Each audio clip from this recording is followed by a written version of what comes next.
से मिस अनुराधा राणा। माननीय अध्यक्ष महोदय, नियम 130 के अंतर्गत माननीय परमार साहब के द्वारा जो प्रस्ताव लाया गया है उसमें आपने मुझे अपने विचार व्यक्त रखने का मौका दिया, इसके लिए मैं आपका हार्दिक धन्यवाद करती हूँ। माननीय अध्यक्ष महोदय, जब हम जनजातीय जिलों की बात करते हैं तो सबसे पहले जो तस्वीर मन में उभर के आती है वो आती है जनजातीय जिले अपने अनोखी परंपरा, अपनी वेशभूषा और अपनी संस्कृति के लिए जानी जाती है। साथ ही साथ जो दूसरी तस्वीर मन में उभर के आती है कि वो ये आती है कि आज भी शिक्षा एवं स्वास्थ्य सुविधाएं जो हमारे एक सभ्य जीवन के लिए सबसे महत्वपूर्ण पहलू है, आज कहीं ना कहीं अभी भी हम उसमें पिछड़े हुए हैं। यदि मैं अपने जनजातीय जिला पूरा विधानसभा क्षेत्र लाहौल स्पीति की बात करूं तो मेरे जिला में एक रीजनल हॉस्पिटल है केलोंग में, 3 CHCs हैं, एक शांशा में, एक उदयपुर में, एक काजा में।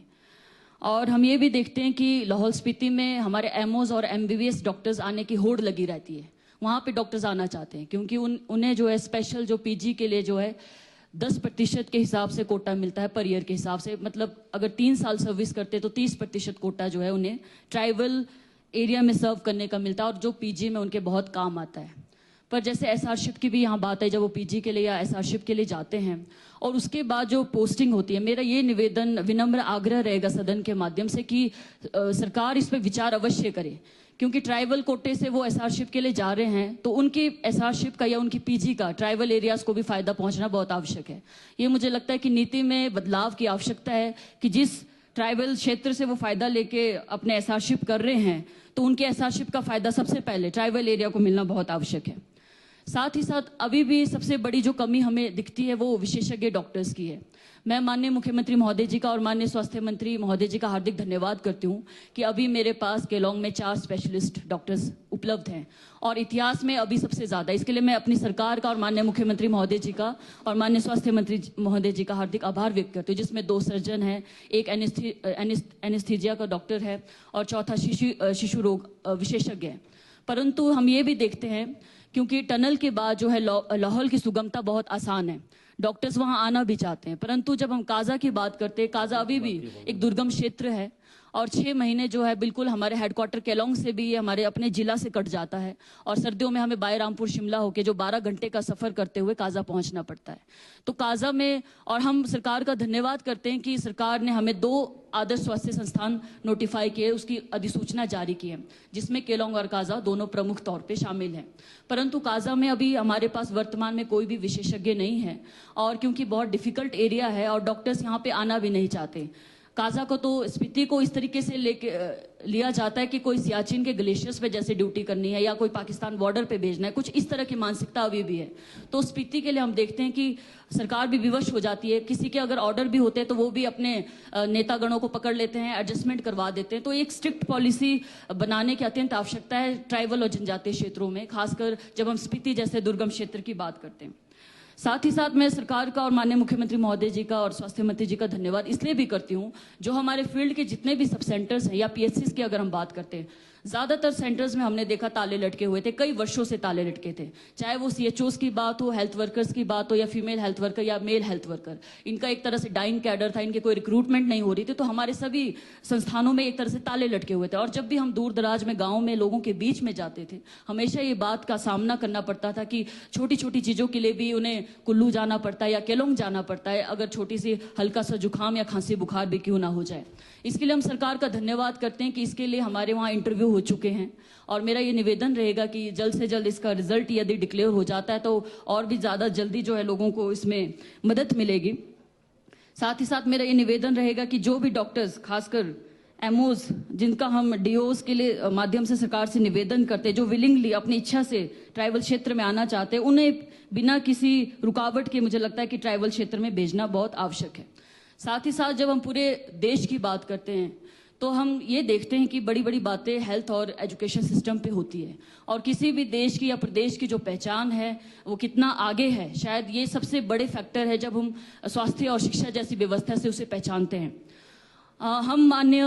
पहली जो हमारी कैबिनेट सरकार थी आज़ादी के बाद, और राजकुमारी अमृत कौर जी पहली जो कैबिनेट मिनिस्टर हेल्थ मिनिस्टर रही 1956 में, उनके द्वारा जो है एक तरह से एम्स की स्थापना का कार्य किया गया, कैबिनेट से पास किया गया। तो पहले प्रधानमंत्री जवाहरलाल नेहरू जी का और पहली हेल्थ मिनिस्टर जो महिला हेल्थ मिनिस्ट्री थी राजकुमारी अमृत कौर जी का हम हार्दिक धन्यवाद करते हैं कि एम्स जैसे संस्थान जो है हमारे देश में बनाए गए। और हम इसके लिए धन्यवाद सभी सरकारों का करते हैं कि हमारे हिमाचल में भी बिलासपुर में ये संस्थान उपलब्ध है। पर एक वाकया मैं ज़रूर साझा करना चाहूँगी। हमारे लाहौल से भी कोई पेशेंट जो है यहाँ पे बिलासपुर एम्स में एडमिट हुए थे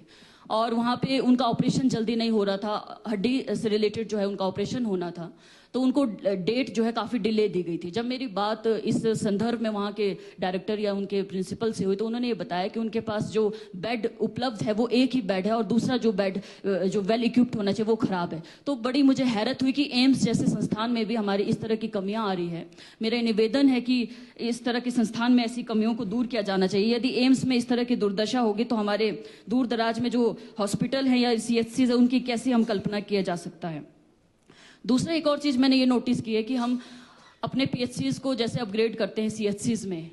मैंने भी अपने स्तर पे कई प्रपोजल इसमें दिए हैं। तो एक क्वेश्चन भी हमने इसमें स्टार्ट क्वेश्चन में लगाया था, उसमें मुझे सरकार के द्वारा ये जवाब मिला कि इसमें पॉपुलेशन का जो क्राइटेरिया है 80,000 पॉपुलेशन या अब 80,000 इस तरीके से कोई पॉपुलेशन का जवाब दिया गया। मुझे हैरत इस बात की हुई कि ट्राइबल क्षेत्र जो हमारा टोटल आबादी 31,000 की पॉपुलेशन की है, वहाँ पे हम 80,000 की पॉपुलेशन कैसे लाएंगे PHC को CHC में अपग्रेडेशन के लिए। तो जैसे हम केंद्र सरकार से अपील करते हैं कि जो हमारे पहाड़ी क्षेत्र हैं या पहाड़ी राज्य हैं उनको प्लेन एरिया के नज़रिए से ना देखा जाए, वैसे ही मैं बार बार निवेदन करती हूँ कि जब हम पहाड़ी राज्यों की या पहाड़ी जिलों की अब ओवरऑल जब हम अपने प्रदेश की जब बात करते हैं तो उसमें जनजातीय क्षेत्रों को मुझे लगता है कि अलग दृष्टिकोण से देखने की आवश्यकता है, क्योंकि हमारी जो जनसंख्या वो कम रहती है और ज्योग्राफिकली जब हम देखते हैं तो बहुत बड़ा क्षेत्र है। मेरा जिला जो है सबसे बड़ा क्षेत्र है, एरिया के हिसाब से सबसे बड़ा जिला है और एक गाँव दूसरे गाँव से कई किलोमीटर की दूरी पर स्थित है। तो इस तरीके से मुझे लगता है कि थोड़ा सा इसमें छूट देने की आवश्यकता है जब हम PHC to CHC या CHC से जो फर्दर उसको अपग्रेडेशन के लिए जो भी प्रपोजल सबमिट करते हैं। तो ये मेरा एक और निवेदन है। साथ ही साथ हम इस बात के लिए भी धन्यवाद करते हैं कि माननीय मुख्यमंत्री महोदय जी के प्रयासों से